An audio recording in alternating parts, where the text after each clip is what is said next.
Halo semuanya, perkenalkan nama saya Grace Claudia, dokter muda bagian anestesi TF Pauner RSUP Sanglah. Pada kali ini saya akan menjelaskan mengenai perioperatif medicine durante operatif. Jadi, durante operatif merupakan proses dimulai ketika pasien ini dipindahkan ke meja ruang operasi hingga ke ruang perawatan pasca anestesi. Jadi, pada proses ini harus memperhatikan hemostasis pasien dan juga kenyamanan dari pasien. Nah, pada durante operatif ini meliputi beberapa hal, yaitu pemilihan anestesi, induksi anestesi, posisi pasien, pemeliharaan pasien, monitoring pasien, manajemen jalan nafas, terapi cairan intraoperatif, dan juga membangunkan dan pemulihan dari pasien. Pemilihan jenis anestesi ini ada 4 macam, yaitu anestesi umum, anestesi lokal, anestesi regional, dan juga kombinasi. Pada anestesi umum merupakan pemberian obat anestesi yang menghasilkan keadaan tidak sadar dan hilangnya rasa nyeri seluruh tubuh bersifat sementara, yaitu ada intravena, inhalasi, dan juga imbang. Nah, pada anestesi regional ini juga merupakan pemberian obat anestesi lokal yang dilakukan dengan menyuntikkan pada serat saraf yang menginervasi regio tertentu. Jadi blok saraf, kemudian blok plensus brachialis, blok subarachnoid, blok spinal epidural, dan juga blok regional intravena. Untuk anestesi lokal, ini pemberian obat anestesi lokal yang dilakukan dengan menyuntikkan pada lokasi pembedahan dengan tujuan menghambat konduksi impuls aferen. Jadi ada topikal, infiltrasi lokal, dan juga blok lapangan. Nah, sedangkan anestesi kombinasi merupakan teknik kombinasi yang dilakukan untuk meningkatkan tingkat keberhasilan anestesi dan kenyamanan pasien. Contohnya, kombinasi anestesi umum dan anestesi regional. Jadi misalnya pada pasien yang akan operasi CA mama. Nah, pada pasien yang CA mama ini otomatis imunitasnya tidak bagus. Apabila pasien ini akan dilakukan operasi, maka akan memperburuk imunitas pasien ini. Maka diperlukan suatu teknik anestesi yang kombinasi, yaitu misalnya regional anestesi dan general anestesi. Regional anestesi ini digunakan adalah paravertebral block, jadi atau epidural torakal. Jadi misalnya pasien ini dipasang alat di tulang belakang untuk memberikan obat anestesi, lalu dipasang epidural pasien dan pasien ditidurkan atau namanya di bius umum. Nah, kenapa pasien ini harus di bius umum? Karena untuk mengurangi kecemasan pada saat pasien dioperasi, karena lokasinya di perut ke atas. Nah, obat regional anestesi ini juga dapat memberikan efek yang baik, yaitu menurunkan respon neuroendokrin, kemudian dapat menurunkan respon simpatis, dan selain itu juga dapat menurunkan metastase sel kanker dibandingkan hanya diberikan anestesi umum saja. Nah, pemilihan dari anestesi ini juga harus berdasarkan dari usia pasien, kemudian status fisik pasien, juga dokter dan ketersediaan alat, kenyamanan pasien, dan juga jenis operasi, yaitu meliputi lokasi, posisi, manipulasi, dan juga durasi dari operasi sendiri. Nah, induksi anestesi ini merupakan suatu tindakan untuk membuat pasien tidak sadar sehingga dapat memulai anestesi pembedahan. Ini ada induksi intravena, inhalasi, intramuskular, dan rektal. Sebelum dilakukan induksi anestesi, maka kita harus mempersiapkan statik. Nah, statik ini yaitu ada scope, kemudian ada tube, ada airway device, yaitu sungkup muka, orofaringal airway, kemudian ada tape, ada introducer, ada konektor, dan suction. Ini saya akan tampilkan lebih lanjut. Nah, di sini ada laryngoskop Miller dan Mac. Biasanya yang Miller ini untuk bayi, dan Mac ini dia biasanya untuk pasien anak-anak yang lebih besar atau pasien dewasa. Nah, ini ada ETT. Nah, di sini ada LMA atau laryngeal mask airway. Kemudian ada sungkup muka. Nah, sungkup muka ini memang dibiarkan transparan. Tujuannya apa? Tujuannya supaya dapat kita mengetahui adanya gas ekspirasi yang ditunjukkan dengan embun, dan juga dapat kita menyadari apabila pasien ini ada muntahan atau regurgitasi. Nah, di sini ada oropharyngeal airway. Ini ada tape plaster. Kemudian ini adalah introducer, yaitu alat atau instrumen yang digunakan apabila kita kesulitan intubasi untuk mengarahkan ujung ETT ini ke dalam glotis. Nah, ini adalah konektor, yaitu menghubungkan ETT dengan mesin anestesi. Ini ada suction. Nah, kemudian kita lanjutkan penjelasan mengenai induksi intravena. Jadi induksi intravena ini biasanya smooth karena pasien perlahan-lahan akan tidur.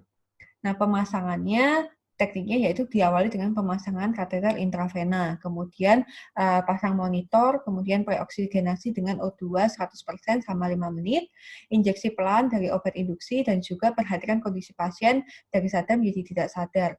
Juga cek apakah ada apnu dan lain-lain.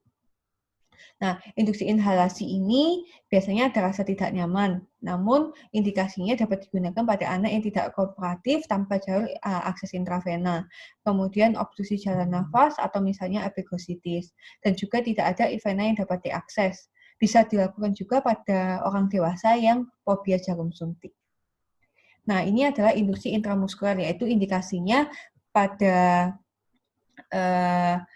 anak yang tidak kooperatif dan menggunakan ketamin. Ketamin ini 2 mg per kilogram berat badan dosisnya, kemudian disuntikan IM, disuntikan di deltoid. Nah, untuk induksi rektal, ini indikasinya pada pasien anak-anak yang tidak kooperatif dengan berat badan yang kurang dari 20 kg. Tekniknya pemberian dengan tiopental atau mesotexital. Nah, waktu pasien ini diinduksi, maka pasien ini dilakukan dalam posisi supinasi. Kemudian setelah dilakukan induksi, baru pasien diposisikan sesuai dengan kebutuhan. Jadi ini ada beberapa posisi pasien bedah, yaitu kita dapat lihat ini ada supinasi position, ada tender birth, kemudian ada pronasi position, ada lateral position, dan sebagainya. Nah, ini merupakan manajemen jalan nafas. Jadi, kita ada 2 teknik, yaitu chin lift head tilt atau head and chin lift atau jaw thrust. Dan jaw thrust ini biasanya pada pasien dengan cedera servikal. Nah, manajemen jalan nafas ini kita setelah kita lakukan induksi anestesi, kita lakukan pemberian obat pelumpuh anestesi, nah kita akan intubasi. Nah, untuk pemeliharaan anestesi, kita lakukan pemberian melalui intravena, inhalasi, dan juga kombinasi. Yang penting kita harus meliputi hipnosis, kemudian anestesi, dan relaksasi. Hipnosis ini maksudnya tidak sadar, anestesi tidak nyeri, dan relaksasi otot lurik yang cukup. Nah, untuk monitoring, ini kita menggunakan standar 1 dan standar 2, yaitu standar 1 ini merupakan harus ada tenaga anestesi yang berkualifikasi, harus berada di dalam kamar operasi selama pemberian analgesi atau anestesi. Sedangkan standar 2 ini, jalan nafas, oksigenasi, ventilasi, dan sirkulasi pasien harus dievaluasi secara teratur atau kontinu selama pemberian anestesi. Tujuannya apa? Tujuannya kita dapat mendapatkan informasi secepat mungkin mengenai keadekuatan anestesi, perubahan sistem organ, baik itu kardiovaskular atau respirasi, kemudian serta keadekuatan oksigenasi sehingga dapat melakukan tindakan yang cepat apabila terjadi suatu masalah. Nah, untuk yang pertama kita lakukan monitoring jalan nafas. Kita tujuannya apa? Kita mempertahankan potensi jalan nafas. Caranya kita cek apakah pasien ini nafas spontan atau nafas kendali. Kemudian untuk monitoring oksigenasi, kita memastikan pasien ini kadar zat asam di dalam udara atau gas inspirasinya bagaimana, dan di dalam darah bagaimana. Untuk mengecek kadar O2 gas inspirasi, kita dapat menggunakan alat pulse oximeter. Kemudian untuk kadar O2 dalam darah, kita dapat melihat warna darah luka, kemudian kita juga dapat melihat permukaan mukosa, kita juga dapat menggunakan alat pulse oximeter atau pemeriksaan AGD. Nah, untuk monitoring ventilasi, kita tujuannya untuk memastikan fungsi ventilasi pasien secara adekuat, yaitu memantau gerakan dada, gerakan kantong reservoir, auskultasi suara nafas, atau kita memantau empidal CO2. Dan juga apabila kita menggunakan sistem alarm dan juga dilakukan pemeriksaan AGD. Nah, untuk monitoring sirkulasi, Tujuannya juga sama, yaitu memastikan fungsi sirkulasi pasien adekuat atau tidak. Nah, caranya kita menghitung denyut nadi secara teratur, kita mengukur tekanan darah secara non-invasif maupun invasif, kita memantau produksi urin, dan juga kita mengukur tekanan vena sentral. Nah, monitoring suhu tubuh ini kita tujuannya untuk mempertahankan suhu tubuh normal, yaitu kita mengukur suhu tubuh sentral yang nantinya akan dihubungkan dengan mesin monitor. Nah, yang selanjutnya adalah terapi cairan intraoperatif. Nah, terapi cairan intraoperatif ini pemilihannya tergantung dari jenis indikasinya. Setiap pasien berbeda-beda. Misalnya ada pasien yang menggunakan infus sodium chloride atau pasien dengan membutuhkan koloid. Jadi tergantung indikasi. Tujuannya dari terapi cairan intraoperatif ini adalah memenuhi kebutuhan cairan dasar, menggantikan defisit cairan preoperatif, kemudian juga menggantikan cairan intraoperatif atau perdarahan yang hilang selama proses operasi. Nah, setelah semua sudah dilakukan, pasien sudah selesai operasi, kita harus membangunkan dan pemulihan pasien. Setelah menghentikan obat anestesi dan ekstubasi trakea, kita harus lakukan pemberian oksigen 100% dengan sungkup muka. Kemudian kita saluran nafas pasien disupport hingga refleks nafas pasien sudah kembali normal. Kemudian kita periksa kekuatan ototnya dan koordinasi pasien, misalnya meminta pasien untuk genggam tangan, pasien diminta untuk menjulurkan lidah atau mengangkat kepala. Setelah itu, pasien juga diposisikan ke posisi recovery untuk mencegah terjadinya aspirasi. Nah, tak lupa juga untuk dokumentasi. Jadi, dokumentasi atau rekam medis anestesi intraoperatif ini juga cukup penting, yaitu untuk monitor dari intraoperatif, kemudian juga catatan medis apabila pasien memerlukan pembedahan atau anestesi selanjutnya. Kemudian juga memenuhi prinsip mediko-legal. Nah, ini merupakan contoh anestesi pasien di ruangan. Jadi kita bisa melihat di sini, kita dapat melihat ada detail-detail hal-hal yang harus diisi, seperti misalnya diagnosisnya, kemudian pasiennya, jenis pembedahannya, kemudian vital sign-nya, obat premedikasi, dan rekomendasi tindakan anestesi yang dipilih. Nah, di catatan intraoperasi ini kita juga dapat lihat di kiri atas.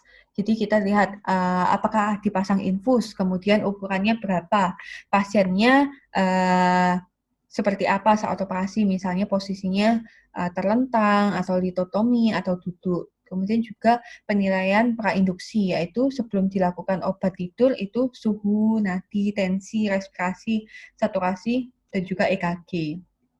Nah, induksinya diberikan secara IV atau inhalasi, kemudian pasang ETT atau tidak.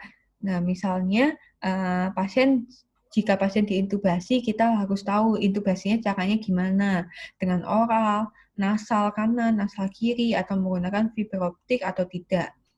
Terus kemudian kita juga lihat ventilasinya, pasien ini nafas spontan, dikontrol, atau bagaimana. Kalau misalnya kita menggunakan teknik regional atau spinal anestesi, juga dicatat tipenya apa, misalnya epidural atau peripheral nerve block.